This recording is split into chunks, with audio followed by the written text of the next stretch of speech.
నమస్తే, welcome to Telugu రాజ్యం. నేను మీ రామ్. బెల్లంకొండ శ్రీనివాస్ గారి మీద ఒక కేసు అయితే ఫైల్ అయిందంట. అది ఏంటి అని చాలా మంది ఆతృతగా ఎదురు చూస్తున్నారు. ఎందుకు జరిగింది ఆ ఇన్సిడెంట్, కేసు ఎందుకు బుక్ అయింది, జైలుకు వెళ్తారా లేదా అనే అంశం గురించి సినీ మరియు రాజకీయ విశ్లేషకులు దర్శన విజ్ఞాన్ గారు తెలుసుకుందాం. నమస్తే. ఏం జరిగింది అసలు?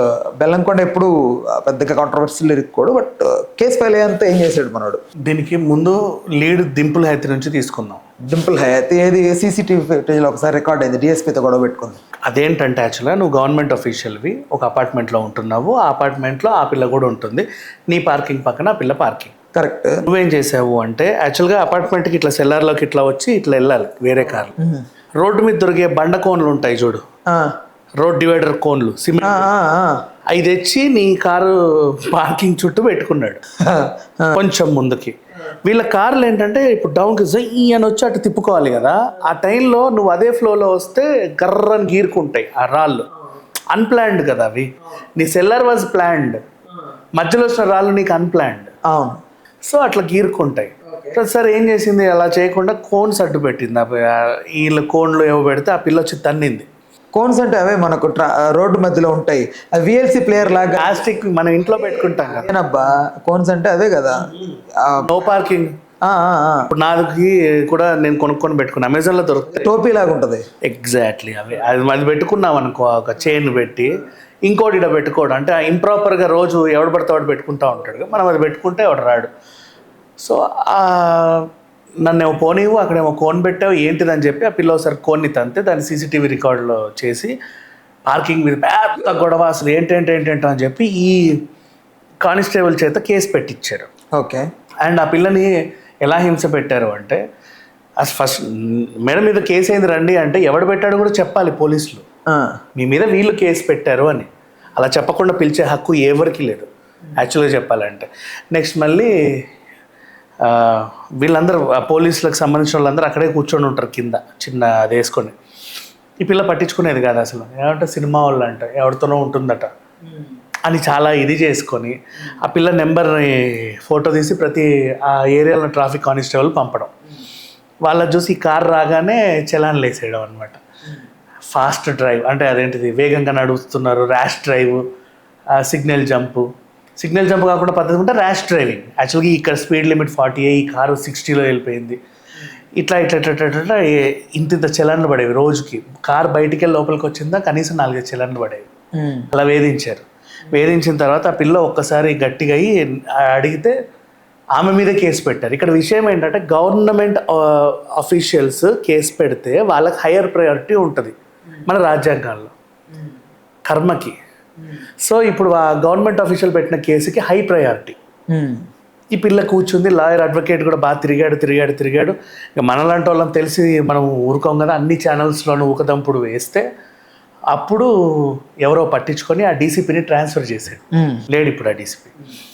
నవ్వు ఇక్కడ ఏం జరిగింది బెల్లంకొండ దగ్గర, చిన్న ఎగ్జాంపుల్స్ మనం చెప్పుకుంటే, జూబ్లీ చెక్ పోస్ట్ నుంచి జర్నలిస్ట్ కాలనీకి వెళ్ళాలి.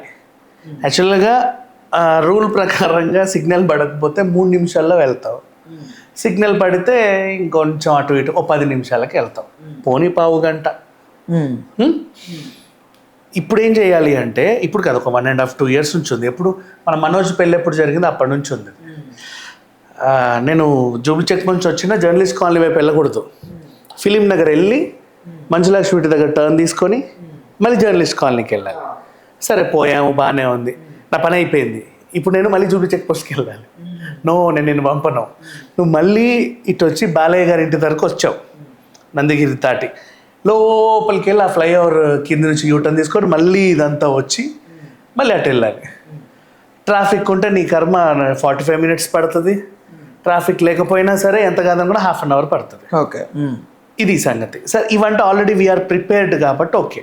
నా వాట్ హ్యాపెండ్, జర్నలిస్ట్ కాలనీలో నేను రోజు తిరుగుతా కాబట్టి నేను చెప్తాను. ఇప్పుడు నా కారు కూడా 4-5 సార్లు ఇబ్బంది అయ్యింది. అక్కడ మన 3-4 ఛానల్స్ ఉన్నాయి. ఇటు 1 way ఇప్పుడు ఉంటుంది, సాయంత్రం ఆ 1 way అటు అవుతుంది. అక్కడ రాస్తాడులే కాదన్ను, పగలైతే ఈ టైం వరకే ఇది ఓపెన్, తర్వాత క్లోజ్, నువ్వు అటు పో. కొన్నిసార్లు అక్కడ యూటర్న్ వస్తారు, కొన్నిసార్లు ఇక్కడ యూటర్న్ ఇస్తారు, కొన్నిసార్లు అది క్లోజ్ ఉంటుంది, కొన్నిసార్లు తెరిచి ఉంటుంది. ఇంకా సింపుల్గా చెప్పండి, శ్రీనగర్ కాలనీ మెయిన్ రోడ్ మీద పెట్రోల్ బంక్ ఎదురుగా అవి అప్పుడప్పుడు మూస్తాడు, అప్పుడప్పుడు తెరుస్తాడు. ఎప్పుడు మూస్తాడో ఎప్పుడు తెరుస్తాడో క్లారిటీ లేదు. మీ ఛానల్కి వచ్చే దారిలో కూడా కొన్ని ఎదురయ్యాయి సందర్భాలు. సమ్ టైమ్స్ అంటే దే ఆర్ నాట్ పర్ఫెక్ట్లీ అంటే మేనేజ్డ్, పర్మనెంట్ సెటప్ కాదు, టెంపరీ సెటప్లు బోల్డ్ ఉన్నాయి. ఇంతకు ఇక్కడ ల్యాంకో దగ్గర కూడా ఒకప్పుడు అవి పెట్టేవాళ్ళు. ఇప్పుడు ఏంటి ముందుకెళ్ళి అది యూటర్న్ తీసుకుని అటు వెళ్తున్నారు. అండ్ రాయదుర్గం దగ్గర కూడా ఆ బారికేడ్స్ ఉంటాయి, నువ్వు ఇదంతా తిప్పుకొని వెళ్ళాలి, ఇట్లా వెళ్తా అంటే కుదరదు. ఇలాంటివి కొన్ని ఉన్నాయి.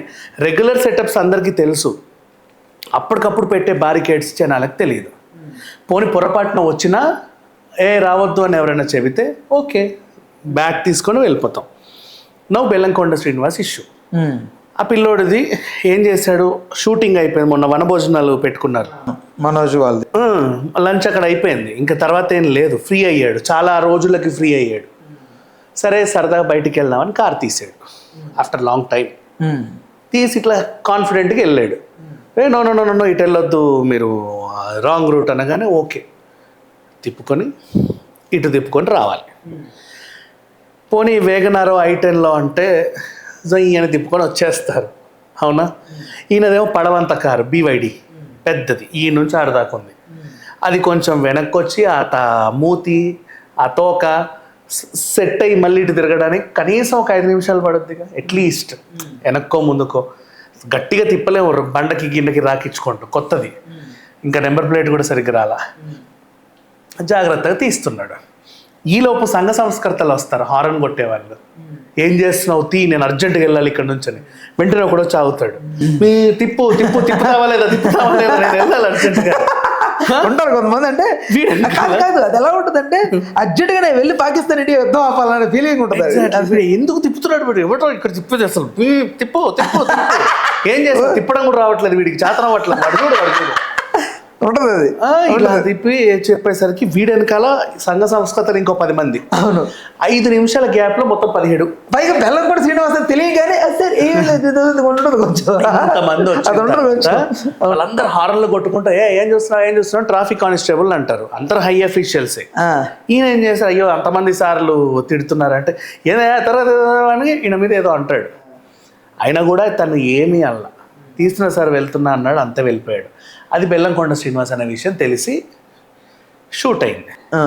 ఇప్పుడు చూడు జూబ్లీ హిల్స్లో బెల్లంకొండ శ్రీనివాస్ రచ రాంగ్ రూట్లో వెళ్ళి కానిస్టేబుల్ వేధించి కానిస్టేబుల్ ఐ విల్ నరుకుడు యూ అన్నాడు, లేదా కార్తో గుద్దేసి ఈ కానిస్టేబుల్ చేత అక్కడ కేసు పెట్టేసి ఇది హై ప్రొఫైల్ కేసు అని చెప్పేసి ఆయన మీద కేసు నమోదు చేసి ఆ కార్ని సీజ్ చేసి ఇంత రచ్చ చేశారు. అంటే దీని వెనక ఏదో స్ట్రాటజీ ఉన్నట్టు అనుకోవచ్చు. స్ట్రాటజీ అంటూ ఏమీ లేదు, అది ఏంటో నాకు ఇప్పటికీ. ఇప్పుడు దీన్ని ఎట్లా మాట్లాడినా మళ్ళీ చాలామంది ఏం చేస్తారంటే రేవంత్ రెడ్డి సర్కార్కి టాలీవుడ్ అంటే పడదు, అక్కడ అంటిస్తారు తీసుకెళ్ళి. నో అది కాదు, బట్ ఏదో సంథింగ్ వాజ్ హ్యాపెనింగ్, లేదా సంథింగ్ వాజ్ హ్యాపెండ్ అక్కడ. ఏం అవ్వాల. ఈ వార్త బయటకు వచ్చిన తర్వాత అందరు కూడా బెల్లంకొండ పాపం పిల్లడు తప్పే ఉంది అని అన్నారు. ఈ కానిస్టేబుల్ ఇగో హట్టదు, అంటే ట్రాఫిక్ కానిస్టేబుల్లే ఇబ్బంది పెడుతున్నారు జనాల్ని, వీళ్ళు మాత్రం బాగానే నడుపుతున్నారు అనే టాక్ బయటకు వస్తుంది. వాడిని శిక్షించారనుకో అంతటితో అయిపోతుంది. డింపుల్ హైత్ కేసు కూడా అలాగే అయింది. ఇప్పుడు ఇది అన్నాను కదా అని చెప్పి రేపు నాకరికి ఏవైతే నాకు తెలియదు, చెప్పకుండా ఉండలేం, మాట్లాడకుండా ఉండలేం. బట్ ఆ పిల్లోడు తప్పు అయితే లేదు. ఈ తప్పు లేనప్పుడు అయితే ఖరాఖండిగా చెప్తాను నేనే కాదు, ఆ వీడియో చూసిన ఎవడైనా చెప్తాడు. అండ్ నెక్స్ట్ అక్కడ జరిగింది ఏంటంటే వన్ వే ఓ రోజు ఉంటుంది, ఓ రోజు తీస్తున్నారు, ఓ రోజు అట్టు అంటున్నారు, ఓ రోజు ఇటు అంటున్నారు. ఇంకొకటి రేవంత్ రెడ్డి గారి ఇంటి ముందు దగ్గర కూడా అవన్నీ టెంపరీగా సిచ్యువేషన్స్, ఒక్కొక్కసారి అటే వెళ్ళిపోంటారు. అవును, పెద్దమూడు రిలేటెడ్ దగ్గర కొన్ని అసలు ఎటు పోలేదు అర్థం. ఒకసారి నేనే పడ్డా, ఒకసారి రోజు వచ్చే లైన్లో వస్తే ఇటు కాదు అటు పో అని ఉంటారు. అవును అది టెంపరీగా పెడుతున్నారు. పాపం ఈ పిల్లోడు మొన్నటి దాకా షూటింగ్లు చేసి ఇంకా తిరగల. ఆయన అదే వారం క్రితం తిరిగినప్పుడు అది ఓపెనే, ఈరోజు అది క్లోజ్ అయింది. తనకు తెలియదు, అప్పటికీ క్లోజ్ అయితే అయిందిలే అని చెప్పి బారికేడ్లు తన్నుకుంటూ పోలేదు కదా.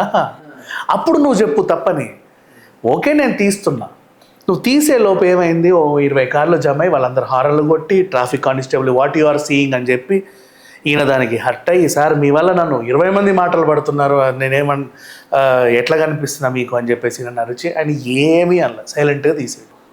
ఇప్పుడు బెల్లంకొండ శ్రీనివాస్ టాపిక్ రాగానే అందరూ అన్ని ఛానల్స్లో రాగానే వెంటనే పరుగున అంటే గవర్నమెంట్ ఏం చేస్తుంది అంటే సినిమా వాళ్ళకి ఒక ఇది, సామాన్యుడికి అయితే ఒక ఇది అనే ఇంకో సంఘం వస్తుంది.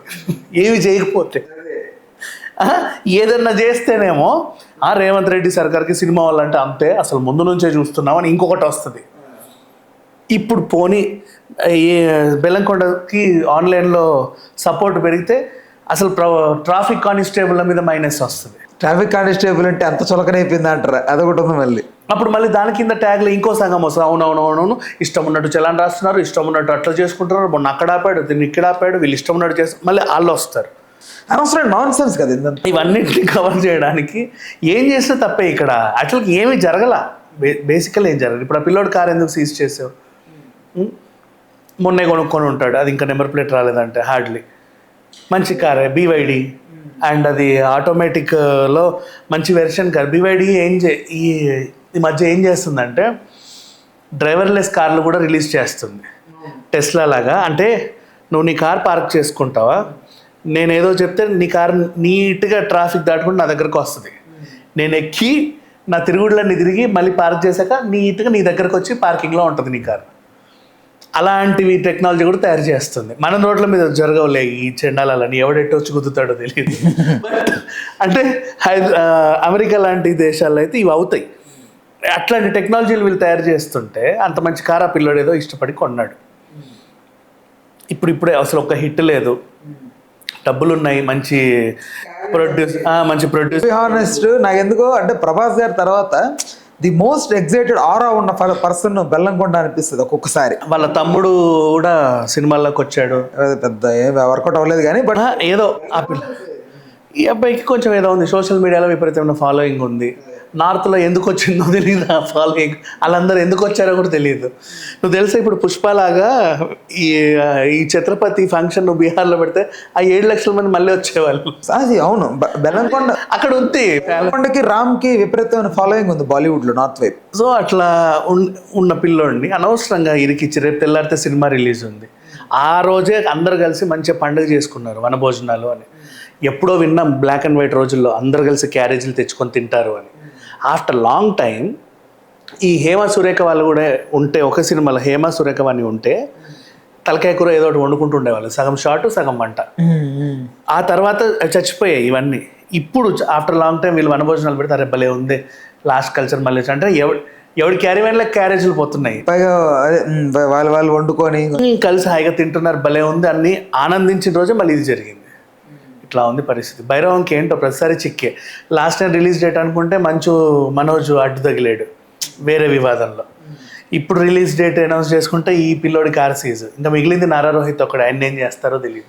పొలిటికల్ గా టర్న్ ఏదైనా జరగచ్చు, అయి ఉండొచ్చు.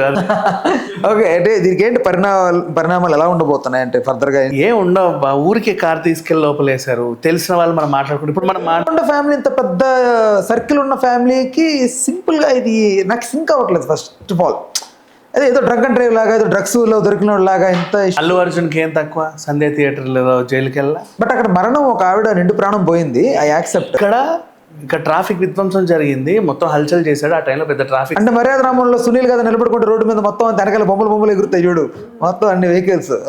అది చాలా పెద్ద విధ్వంసం జరిగింది. వెళ్ళాల్సిన అంబులెన్స్ టైంకి వెళ్ళలేదు, 3 ప్రాణాలు పోయాయి. ఎన్నైనా రాసుకోవచ్చు. ఓకే, చూద్దామన్నా ఫర్దర్గా దీనికి సంబంధించి ఏదైనా ఇన్ఫర్మేషన్ వస్తే మళ్ళీ దానికి సంబంధించి ఒక వీడియో చేసే ప్రయత్నం చేద్దాం. Right, thanks for the day. Thanks. Hello, Telugu రాజ్యం ఛానల్ చూస్తున్నారా? సామాజిక రాజకీయ జీవన చిత్రణే తెలుగు రాజ్యం. అతిశయోక్తులు అసత్యాలు ఉండవు. రాజకీయ కోణం కాదు, ప్రజా కోణమే కొలబద్ద. తెలుగు రాజ్యం వీక్షణ మీ ఉత్తమ అభిరుచికి నిదర్శనం.